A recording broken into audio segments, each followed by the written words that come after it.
Hello folks, my name is Mark. This is UCD Videos. How you guys doing? And today we're taking a look at the Gorosaurus figure from Playmates Godzilla line.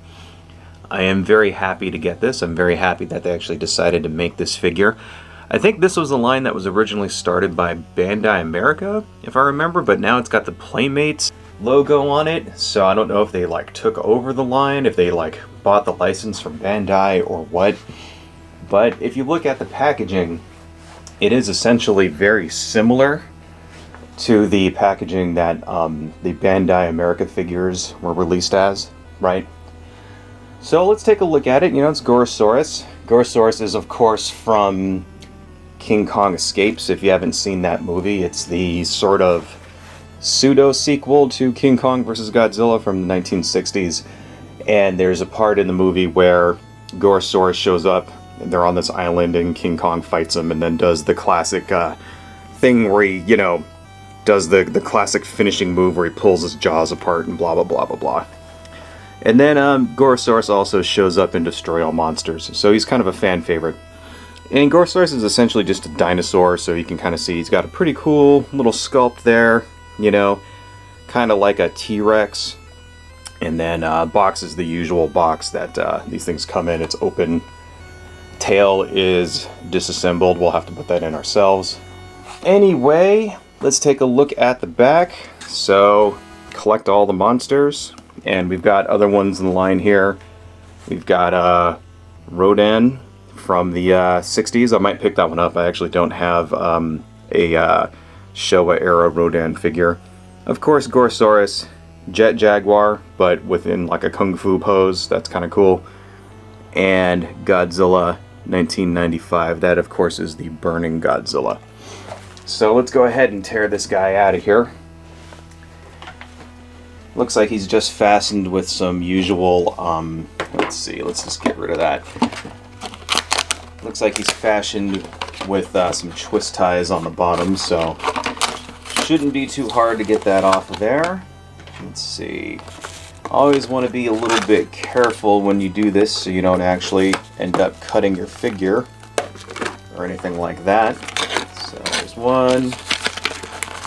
And normally I try to preserve the box for these things, but this is a figure that I'm going to be keeping for years and years and years. Most likely I'm not going to be reselling this anytime soon, so I don't really care. And let's see, you could just cut these off of the bottom here. There we go. Godzilla toys do tend to go up in value. That's one thing to remember.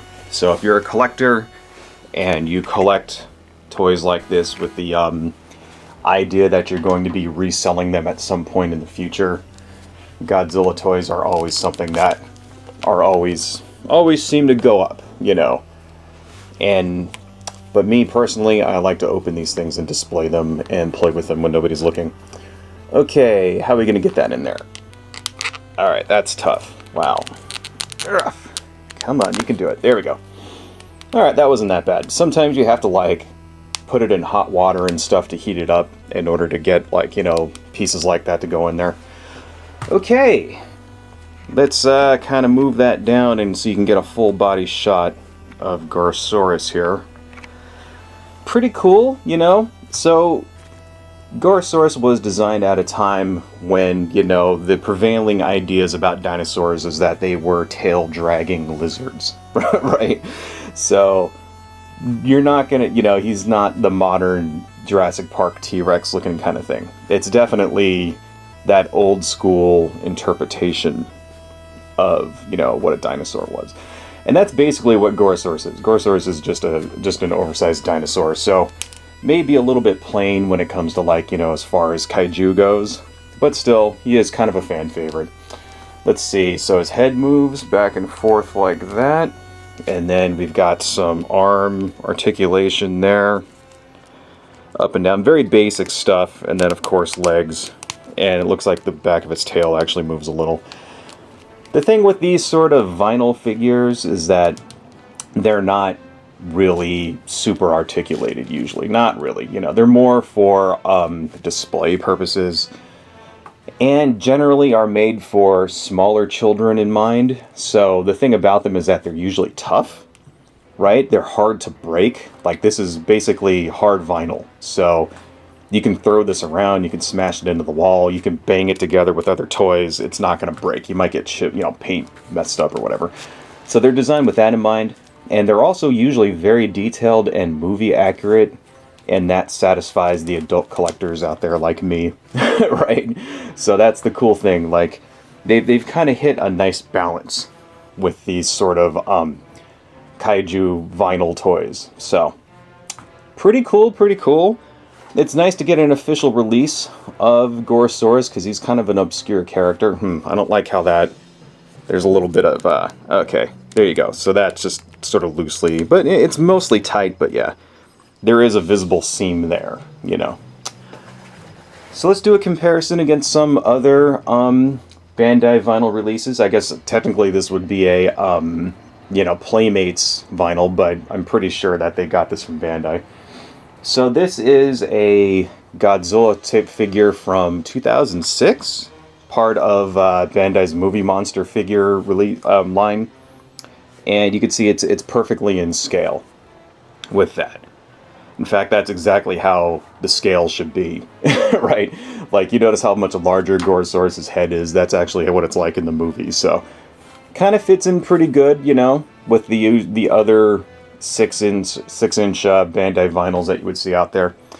And just to kind of compare to something a little more modern, this is Mechagodzilla from Godzilla vs. Kong, right?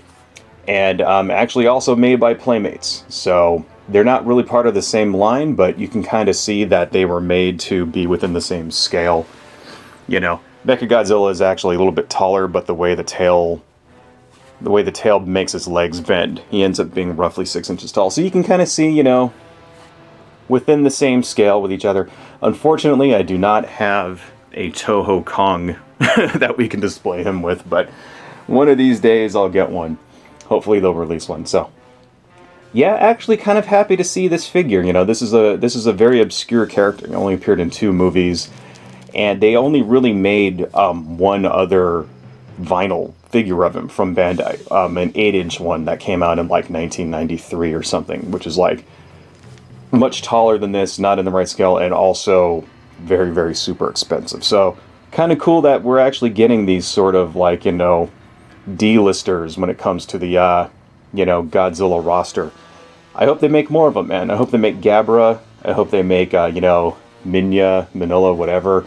I hope they make Ibria. I hope they make all of the D-listers. I hope they make the giant condor. I will buy all of them. Anyway, folks, that's all I got. Adios.